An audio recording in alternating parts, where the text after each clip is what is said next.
Hey boys and girls, Bored now back with you and another horror movie review for the month of October, and this time I'm returning to the Child's Play franchises. This is going to be my review of Child's Play 2 from 1990. So we've got a different director this time. Tom Holland has departed stage left. And in his place we've got John Lapia, who I've not heard of before. I'm not familiar with any of his other films, but just a quick look at his sort of wiki page. I didn't actually go on the page, but it mentions that he has a lot of credits, over 100 I think, or something like that. So really experienced director with a long career. So, but yeah, not one I've heard of. I'll have to look in to see if he's done much than I know of. But anyway, different director. But I think most importantly, Don Mancini returns as the writer, and he has, I believe I'm right in saying, he has either directed or written most of the Child's Play films. He's certainly written, I think, all of them, and later on in the series he's he's been the director as well of many of them. Of course, when it gets to the fourth one, they change the sort of name. They change, obviously it's like something of Chucky after that, and they sort of go in a different direction, but we'll get to that obviously. But this is the second one. Don Mancini returns as the writer. Alex Vincent returns as Andy. He's back, so nice bit of continuity there. And I mean, I'll get into more of the cast because it's quite a sort of well-known cast, certainly really strong character actors, which I think you would have popped up in quite a few other things. I think they do cast this movie really well. But I'll just give you the setup for the plot, and it's basically then we open at like a toy factory, and it follows on from the events of the last film. And obviously for the manufacturers of the good guy doll, the whole allegations around what happened in the last film, as you could imagine, that's pretty bad press for them, but they're trying to put the best possible spin on it, trying to cover the thing up. And I mean, it's a little sort of crazy because they basically don't believe Andy and the mother. They say that the mother then she's basically in a mental institution, which seems a bit harsh, but there you have it. They've sort of institutionalized her, and they've kind of come up with the idea that Andy, just imagine the whole thing, it was like an illusion or a flight of his imagination. He's obviously a young boy, and so I mean, there's the detective as well. You would think he's obviously seen this, and there's that other detective as well. Who comes in at the end. But anyway, I guess there's no concrete proof, so it's at least plausible, and they wouldn't believe them. And so you get this toy manufacturer, and the boss is very nervous about this whole thing. What a PR disaster it could be. So anyway, they've just decided to plough on. They don't want this to affect sales of the good guy. Don't you just love capitalism, folks? So they're rebuilding the doll, putting it back together, which is kind of insane. Doesn't really make sense because it's not as if they don't have like a factory full of these things. You see a whole kabay about them. They're making loads of these good. I mean, I'm not saying, maybe they're sort of saying then they took them out of production for a while, but anyway, they seem to be putting the doll back together, the one from the original film, which you would think, well, would they really? It's a little contrived, but whatever, they do it, and you get this really over the top opening scene where you get him essentially that they get electrocuted, a bunch of people in the factory do, and that's sort of the spark which brings Chucky back to life. So they've put his body back together. So I mean, even though that's not really plausible, it's kind of a nice way to get him back in action. It's quite a simple explanation for, well, how are they going to get Chucky back in the game? And so, for simplicity's sakes, I sort of quite like it, but the scene itself is OTT. So Chucky is back up and running, so obviously he's going to go after Andy again because he still needs Andy's body. He still, he needs to perform the ceremony. Anyway, he doesn't need Andy's body, but he needs Andy for the ceremony. So he's going to go after him. And so now, because of the mother being institutionalized, Andy is, of course, an orphan. And he gets set up with a foster family. And that's the setup of the movie. So obviously Chucky's going to go after Andy. And that is to set up him at this new foster home. And the whole sort of impact. And before I get into details, I'll say I really like this film. I think it's one of the better horror sequels. I think certainly out of the early Child's Play films, or Chucky films if you like, if you want to include. Obviously Bride of Chucky was the fourth one, but yeah, I think it holds up pretty well. I think it's at least on a par with the first film, maybe even better slightly. They're both pretty strong films,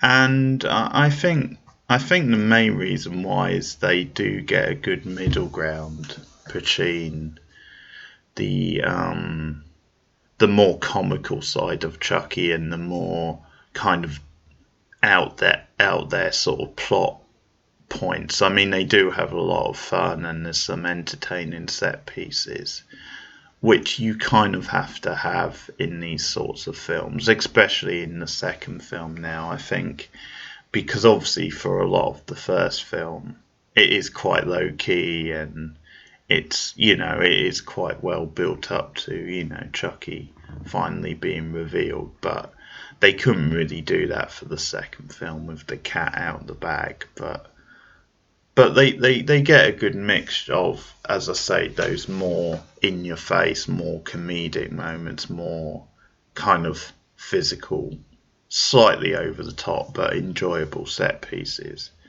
And, still being a pretty grounded horror as well, still having some good kills and, and they do things with the plot. I think it does exactly what you want a sequel to do, in then it advances on the characters and obviously Andy, Chucky, but it introduces some pretty good new characters. It just advances on the ideas of the original film, which is what you want any good sequel to do. I think there's a nice pacing. I think John Lapia does a good job with the direction. It's, quite a nicely directed movie. And I think the casting really pays off. So Jenny Agutter, you would have seen her in a lot of movies like Walkabout. She was in American Werewolf in London, so she obviously has horror pedigree. So you would seen her in a lot of different things. Obviously, more recent on TV, not Downton Abbey, sorry, called The Midwife, the other one. But she's a really good actress. She really grounds that part. You really feel she plays the foster mum, and you really feel that she's really sensitive towards Andy and really cares, and you sort of believe the conflict between her and her husband's played by Gerritt Graham, who's another quite small sort of character actor who you probably would recognise his face. I couldn't really say what he's been in particular. Apparently, again, having a glance at his wiki page, apparently he's been in some Brian De Palma movies. Brian De Palma movies. He was known for being in a lot of those, but he's another one, yeah, quite a familiar face, and he plays the husband, and he's kind of less enthusiastic about having Andy in the house in the first place, partly because of his history. You know, he sort of thinks, well, this kid has this past. Is it wise to bring him into a house? And he's a bit dickish about it, and you sort of think, well, you could be a bit more supportive for the wife at least. But yeah, he's alright. I mean, he's not too much of a dickhead. I mean, there is some sort of, you can actually see where he's coming from, even though he's not the most subtle guy about it. But anyway, I believed in the tension of then. There's also Grace Zabriskie, who Twin Peaks fans would know as Sarah Palmer. And she's also been in a lot of other stuff. She was in Seinfeld and quite a few, movies in supporting role. Oh, she was also in Big Love on TV, the HBO series. But really great actress, really underrated. She plays like the head of the foster home. So, she gets a couple of scenes, 2 or 3, and she makes them really count. I think even in the even though they're small scenes and she doesn't have much to do, I think she does make the most of them. And also Beth Brooke Grant, who's appeared in so many things. Donnie Darko, Speed. She was in an early episode of Angel. So she's really good character actress as well. She plays kind of this really strict, sort of uptight teacher Andy has. And I'll talk more because she obviously, that is one of the kill scenes, and again she does a good job. But yeah, I think the drama in the foster home is really well grounded, really sort of believable, and there's some nice little touches this time with Chucky and with his sort of thing with Andy. And one of them is the fact that we see that Chucky is becoming more human. And this is a good, nice little choice because firstly, it's something which raises the stakes because it makes it more of a desperation thing for Chucky to get out of the body to get this the ceremony done, because time's running out. He's becoming more human. He's starting to bleed, so it obviously is, saying then he'll be trapped in the body forever. That's kind of the stipulation, if you like, if he doesn't get it done soon. And I think it's also the then it really plays with the animatronics as well. It really allows them to go further and give him more facial expressions and do more things. I mean, the animatronics in the first film were actually really good considering it's the late 80s.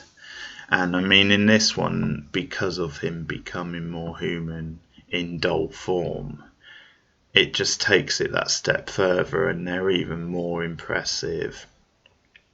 You know, he starts getting nosebleeds, and the face is just so much more expressions in the face. So really well done. I mean, that's a really good choice, and there's some smart moments with that. One of the nice little tricks they have in the film is that when Andy first gets to the home, he sort of has a freak out moment because he sees that there's another good guy doll there, like just left over, I think, because it's a foster home, so one of the other kids had it. So he obviously immediately freaks out. And they say, "Oh, sorry about that, you know, we'll get rid of it," sort of thing. And they just chuck it in the garden or something. But that's obviously a false scare because it's a regular good guy doll, and the doll, because of course they all have names, so it's Tommy. And so what happens later on is then Chucky, obviously when he comes along, because he gets the address from like one of the employees at the factory, this guy who is like sort of, well, he's kidnapped him in his car basically, and he ends up strangling him, but not before he gets the information. He's got him at gunpoint. And what's really funny about that scene is that because Chucky's in the back seat, I mean, the guy has the doll anyway, but because he's in the back seat and he's got the gun pointed at him, he just thinks it's like a regular person, you know, holding him up. So, and he doesn't realise, maybe not till the very end, where he's being choked out with the thing. But yeah, it's sort of really funny, the fact that he thinks it's just a regular person, like with a gun to his head in the back seat. So I mean the kill itself is a little weak, but it's quite an enjoyable scene just for that fact. But that's how Chucky gets the information where Andy is and the address. So he arrives at the home, and he notices the other doll, and it's actually really hilarious, his reaction. And I think this is where Brad Dourif really comes into his own as Chucky, because he was impressive in the first movie, but I think it feels by this movie the part is really starting to fit him like a glove, and he's really getting settled down and just adding little bits just to take it a little bit further. And his just glorious twisted sort of sense of humour, and when he sees this other doll, but it's an insight just into his psyche, that just sort of how twisted and disturbed Chucky is, the fact that he sees this. I mean, obviously he has a plan. He's not just doing it for the sake of it, but I mean, he basically, you know, destroys this other doll. He bashes it in, and he laughs evilly at it. And I do like that. I do like the fact that it is character progression. Essentially, it's even more twisted, but just the fact that it's such a petty little thing, and yeah, he's enjoying it so much, he's just reveling in it. It's just a really good insight into the sort of psyche of the character. But anyway, he bashes away at this other doll, Tommy, and he throws it away. Well, he doesn't throw it away, sorry, this is the whole point. He actually buries it in the garden, and that's really funny in itself. And again, it's just pushing it a little bit further, the fact that he would go to the trouble of burying it rather than just toss it away or something. But yeah, I really enjoy that scene, and but they do a really neat thing where he then obviously takes Tommy's place, so he's in the house, and that's how he can, he can go undercover, if you like, as the other doll, without Andy freaking out, without him immediately saying, "Oh my God, Chucky's back," because obviously there was a doll there already. And I mean, it's a logic leap, but I mean, Andy does start playing with him and carrying him around. But again, I'm willing to go with it because it's quite a nice idea, even though he had this like traumatic experience with Chucky and that before. It's that kind of thing where it is a memory of his. He did have at least a fondness for good guy dolls, and maybe just some sort of closure. I mean, I'm probably, you know, probably arguing against myself in a way, because yeah, you would have to be insane after what he went through. But whatever, it works well enough in the film. But yeah, I just like little touches and some of Chucky's little quirks and his plans. But there's one bit I really like, which sort of shows this, is then they actually, ask the doll what his name is, and or he gives his name, and it's obviously he's pretending to be Tommy. But when Chucky, acts like the doll and says the line, there's like a moment of hesitation, just like a couple of seconds, when he says, "Hi, my name's," he leaves the pause for like a couple of seconds probably, and then he says Tommy, and it's really clever because it's obviously this legitimate thing where Chucky is about to say Chucky because that's how he would normally act, and that is his name. So he's forgotten almost, for a second, then he is meant to be this other good guy doll. And I just love that, the pause and then him saying that.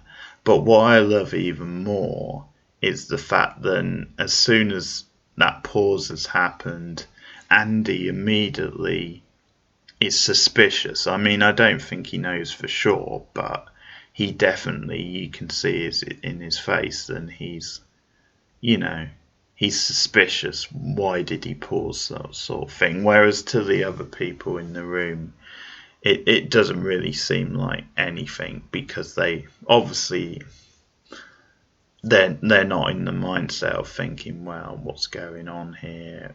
You just wouldn't. Whereas Andy has those instincts, I think, because of what happened in the first film. So I really like that. It's a really clever scene. And I mean, speaking of Andy, I think it's really cool just how proactive he is in this film. Again, it's good character progression because of the first movie.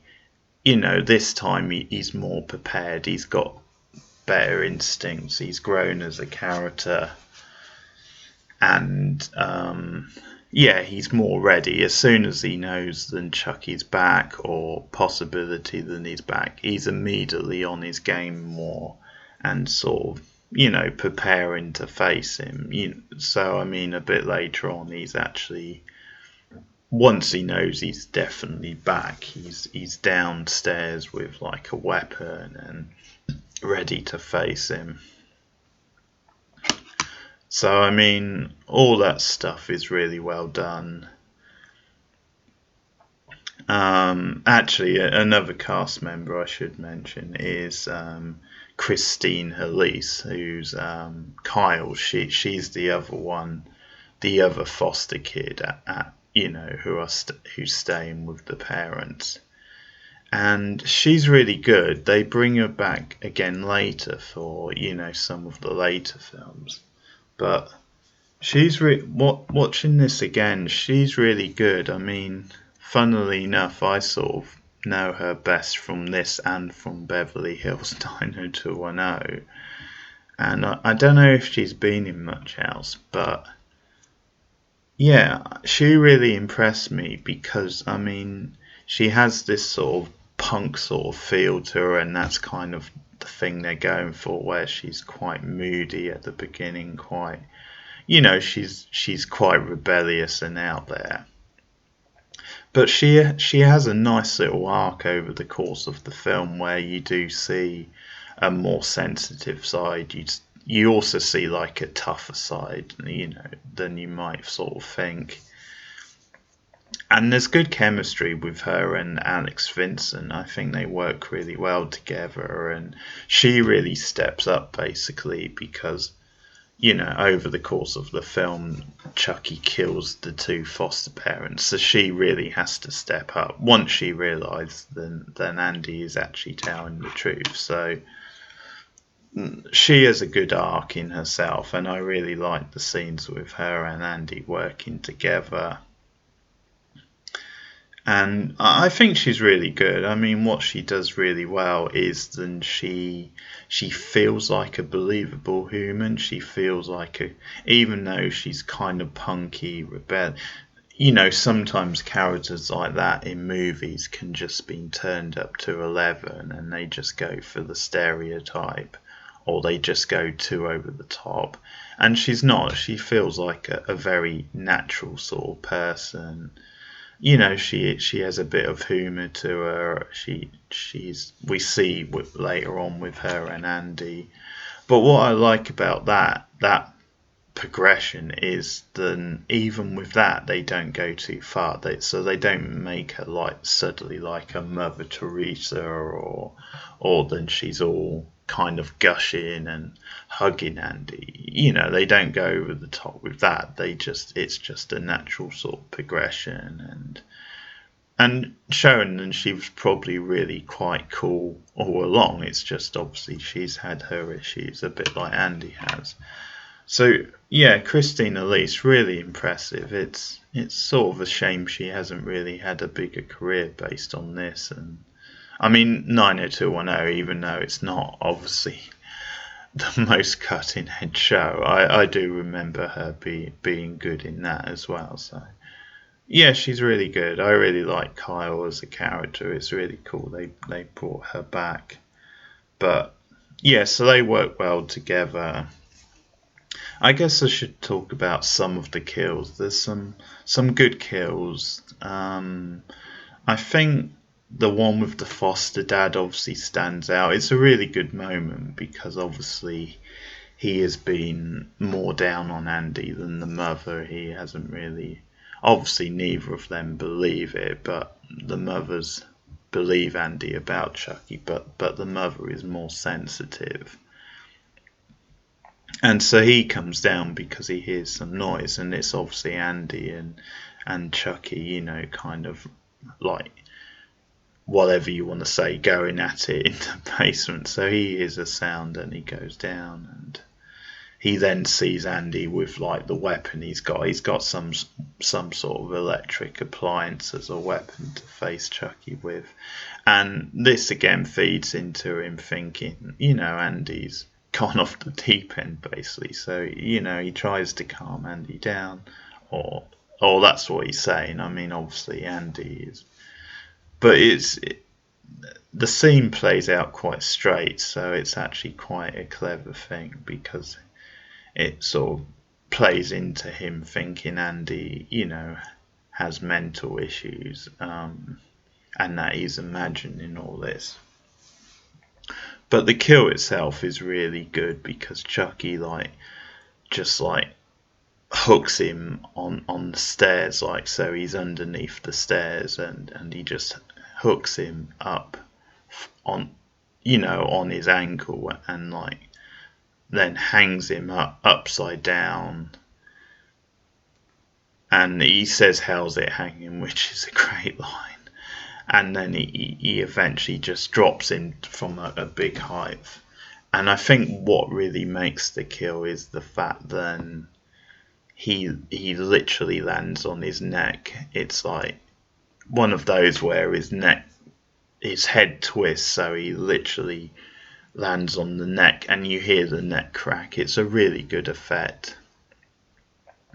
And again, it ups the stakes, and I sort of like it because it's only at that last moment where he looks over at Chucky before Chucky drops him. So it's like at that last moment he realises then, Andy was telling the truth after all. But it's a really good death just because of him landing, how he lands, and the sound of it. Really good stuff, really good crisp death there, but really impressive, and it ups the stakes because then the mother comes down and sees it, and obviously Chucky's hiding away again, and he's just gone back to the pretending to be the doll basically, and obviously the mother thinks, well, then it's Andy, then he's killed her husband. And this is where the acting really comes in, because Jenny Agutter really sells the shock and the sort of anger at Andy. She is angry, which is understandable looking at things from her point of view, not knowing the truth. So they sell that really well, and I actually really like, not just from her but also from Kyle, from Christine, Elise, because when the Grace Zabriskie character comes back, to obviously pick Andy up because the Jenny Agutter character doesn't want him in the house anymore after that. I sort of like the way Kyle sells it as well, because you can see she's in shock as well, but she's a bit more sympathetic with Andy. I think you have that thing. I mean, obviously, it's not her husband. She doesn't obviously have the attachment, but anyway, you get the impression the way she acts, then she has a bit more understanding, and then it was maybe an accident or whatever the case may be. But she's not quite as hard on Andy as the mother, but anyway, I do like that reaction, and the way they sell it, it really ups the stakes. And the other really good kill probably is the one with the teacher at the school, the Beth Grant teacher, which is like Chucky. I mean, it's in a closet because she's locked Andy in this room because Chucky's been up to his old tricks again. He's tricked, sort of set Andy up. He's written this like rude message on like Andy's book, so the teacher thinks it's obviously Andy, and she locks him in the room, and it's like a detention sort of thing. And basically Chucky is in the closet. Andy has escaped and left her, but it's Chucky's been locked in this closet. So then the teacher just thinks it's Andy trying to get out of this closet, and so she goes in, and there's this sort of moment of suspense, and there's a nice little fake scare with like a basketball just coming off the shelf and hitting her. But then a moment later, Chucky has like some sort of I don't know if it's a glue gun, or I think it was something, because it's obviously a sports like cupboard type thing where they keep the sports. It's some sort of like sports related, like, I don't know, whatever it is. It was like a bat or something, I'll say that, but something with a sharp end. So he comes out of the closet and stabs her, and it's a nice clean kill. But the film sort of builds to this end scene in the factory. They return to the toy factory, and at this point, I mean, there's some good stuff with Kyle and Chucky actually, because once she finds out that Chucky's alive and he's telling the truth, he sort of kidnaps her and tries to get her to drive him to the school, the foster home or the foster centre to try and get to Andy. And there's some fun stuff with them in the car. I sort of like her reactions, looking back and forth at Chucky, and some of her acting. Again, it's some really subtle acting actually. The the stuff with just like when the cop pulls them over because she's going too fast, because Chucky is asking her to, basically. But some of the subtle stuff with the cop when he reacts to it being a good guy doll, and then Chucky's nose bleeds again. But just some of her reactions to that, really, really good stuff. But she fights back against Chucky. She speeds up again, and so fast he goes through the windscreen, and she starts trying to ram him with the car. So I really enjoyed that. But eventually we get to the big climax of the film, which is in this factory, and boy do they go for it in this factory. They really use the factory so well, and they do all sorts of crazy shit over the factory, and it's just got this really good look to it and really well directed, and it's just a really good location to have these final big set pieces, and it just becomes like an assault sort of course, and like all these different obstacles. So I mean, it is a bit farcical, but it just works for what it is, and I had a good time with it. And the stuff like this machinery that puts these dolls together. At one point Andy and Kyle have to try and escape, and they have to go through the machinery, which is a bit silly, but it actually builds the tension quite nicely. And they come up, they fool Chucky. They come up with like these little plans to try and sucker him in, and to try and get him in like some sort of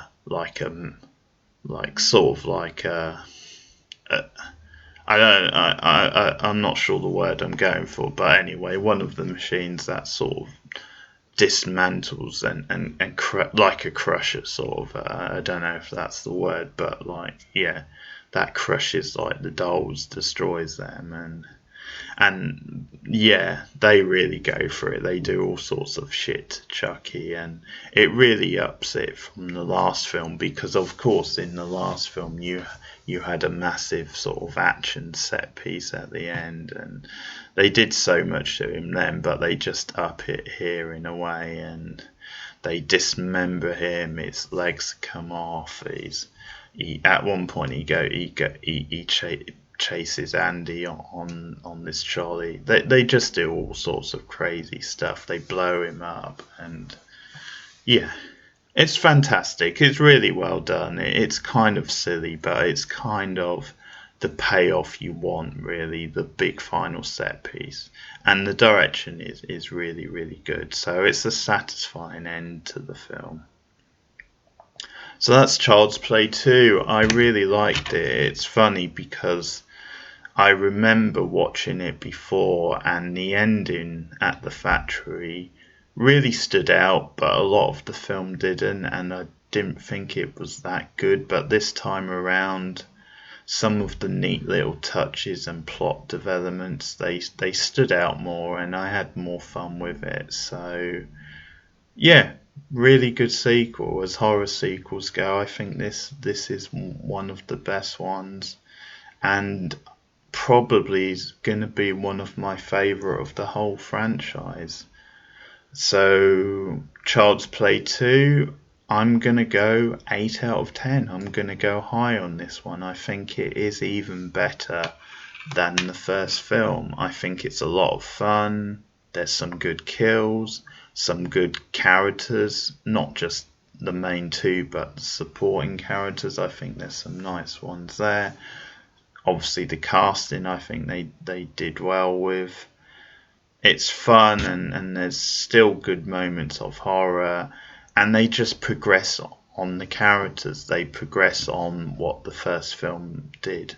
which any good sequel should do. So yeah, I do enjoy Child's Play 2.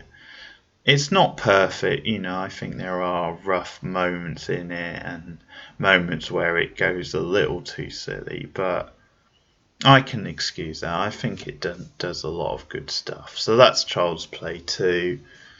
8 out of 10 for me. Let me know what you would rate it in the comments below, and let me know, do you think it's better than the first Child's Play, or do you still prefer that first film?